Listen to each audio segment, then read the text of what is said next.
Hello everyone, welcome back to Shangfai YouTube channel, your trusted source for latest update across South Sudan and beyond. Today we look at a serious court case in South Sudan. A former government minister is standing in the court.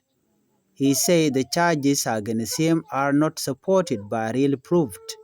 This case involved political conflict and the peace agreement in South Sudan. It also raises big questions. Is there real evidence? Is this justice or politics? And what really happened in Nasser in 2025? Before we proceed with this update, I would like you to tap the channel by subscribing, turn on the notification bell so whenever we upload a new video, you can be notified. Uh, well,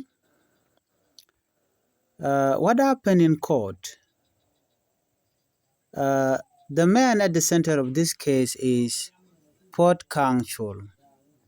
He used to be the petroleum minister, now he is suspended and facing serious charges. On Monday, he spoke in court in Juba. This was not a short trial.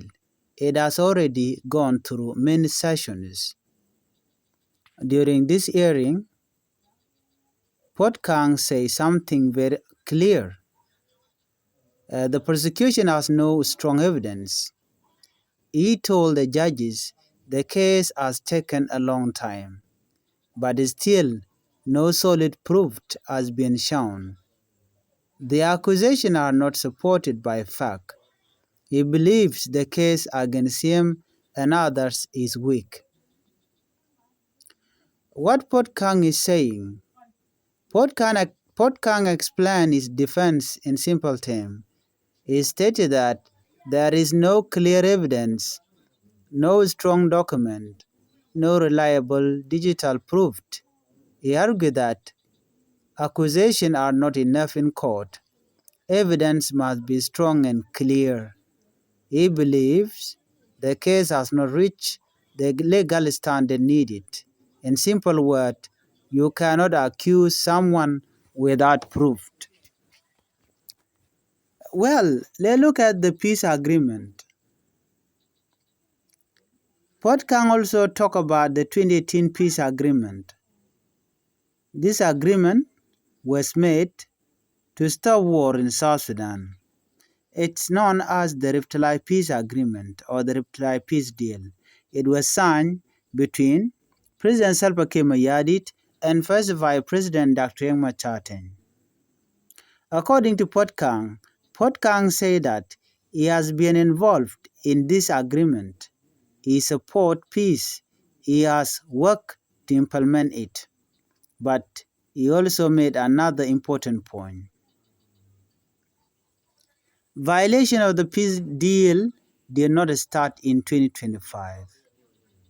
He listed earlier incidents, violence in 2020, conflict in different countries, ongoing instability.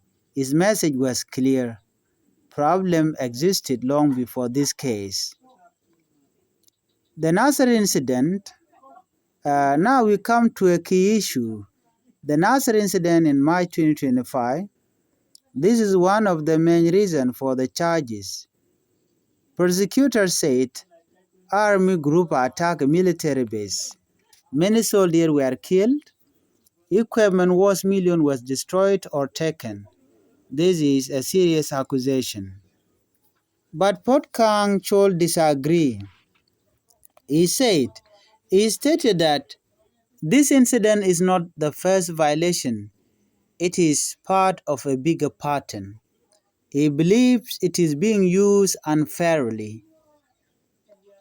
So, who should investigate? Port Kang raised an important legal argument. He stated that there are official bodies meant to investigate violations. These bodies report to a regional organization. According to him, uh, this case should not be handled this way. There are proper systems for such investigation. Port Kang also mentioned a special court meant for serious crime. His argument, this case is in the wrong place. Let's look at the politics of justice. Port Kang made a strong claim. He said the case may not be just about justice. He suggested the case could be used to target political opponents. This is a serious statement. If true, it means the case could be political, not purely legal. But this is his side of the story. The court still has to decide. So, who else is involved? Port Kang is not alone in this case. Other people are also accused. Some are political leaders, some are military figures. One of the most important names is Dr. Yamachateng, the first vice president, who is now suspended by Kirmayadit. Dr. Yamachateng is currently under house arrest in Juba. Others are in detention facility in National Security Service. This shows how big and sensitive this case is. The judge has delayed the case. The court will continue hearing arguments soon. This means the case is not finished. More testimony will come. More statement will come. Judges will review everything. The final decision is still ahead. This case is not just about one man. It is about justice, politics, and peace in South Sudan. One side say there's no evidence. The other side say serious crimes were committed. The truth will depend on what the court finds. So if you are new here to Shangfa YouTube channel, I would like you to tap the channel by subscribing, turn on the notification bell, so that whenever we upload a new video, you can be notified. In conclusion, Port Council is saying that the court is weak, or the evidence that the government is trying to pinpoint is weak. And he said that this is not the first time that the peace agreement was breached. It was breached before this event happened. Port argument is correct, and this case, this trial is used to target political leaders. It got nothing to do with the violation. If you are new here, please share this with others. Thank you for watching, and bye-bye.